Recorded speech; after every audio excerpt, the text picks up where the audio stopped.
장관님, 그 청년 후계농 육성 사업이 예산 부족으로 지금 전국적으로 민원이 빗발치고 있다는 상황에 대해서 보고받으신 적 있으시죠? 네, 받았습니다. 네, 그것과 관련돼서 이야기 드리겠습니다. 윤석열 정부가 공약으로 청년농 3만 명 육성하겠다라고 대대적으로 홍보를 했었습니다. 그런데 저희 본 의원실로 들어온 민원을 한번 요약을 해서 말씀드릴 테니까 잘 들어봐 주십시오.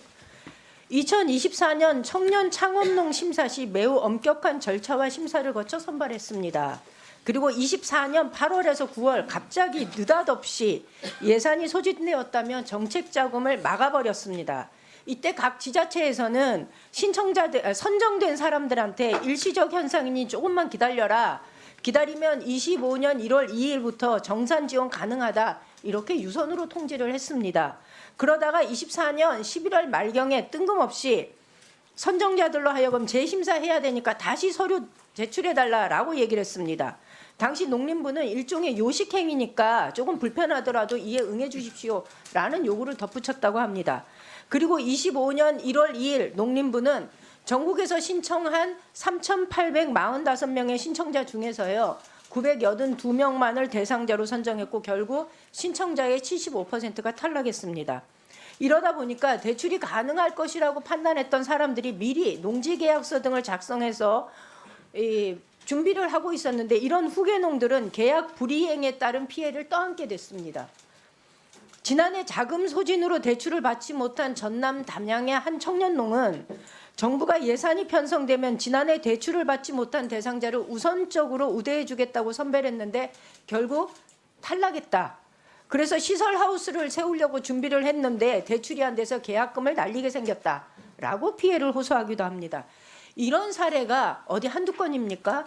3,845명의 신청자 중에서 982명만을 대상자로 선정했다면 2,863명, 다시 말하면 75%의 신청자들이 탈락을 한 거고 이와 유사한 민원들이 계속 지역에서 발생하고 있다는 겁니다.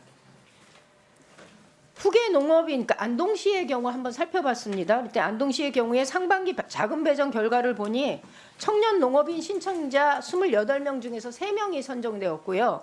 후계농업인 신청자 13명 중에 딱 1명이 선정되었습니다. 대책 있으신가요? 이것과 관련해서 추경의 조기 편성이 필요하다라고 판단하지 않으신가요?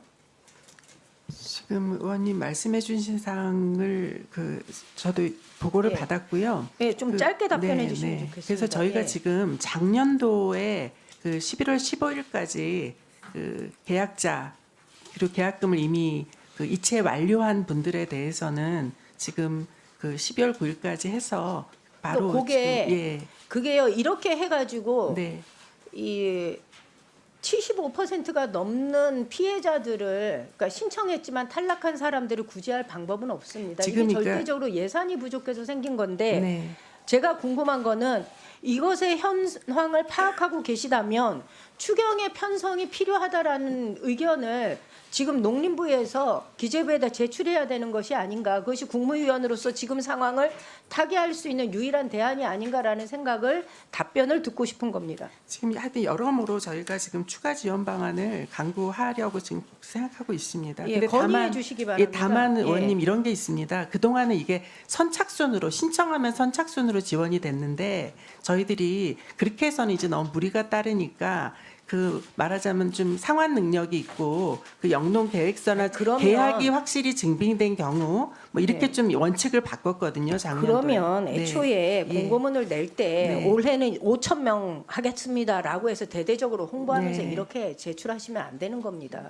그러니까 제가 볼 때는 이것의 근본적인 대책을 농림부에서는 세워야 된다라는 말씀을 드리는 네. 거고 그러기 위해서는 추경이 필요하다라는 것을 검토해 주시기 바라고 건의해 주시기 바란다는 부탁을 드립니다. 예, 다만 근데 영농정착 자금 지원 청년농 5,000명에 대한 것은 이 후계농 사업만 있는 것은 아니다라는 말씀을 좀 예. 드리고 싶습니다. 알겠습니다.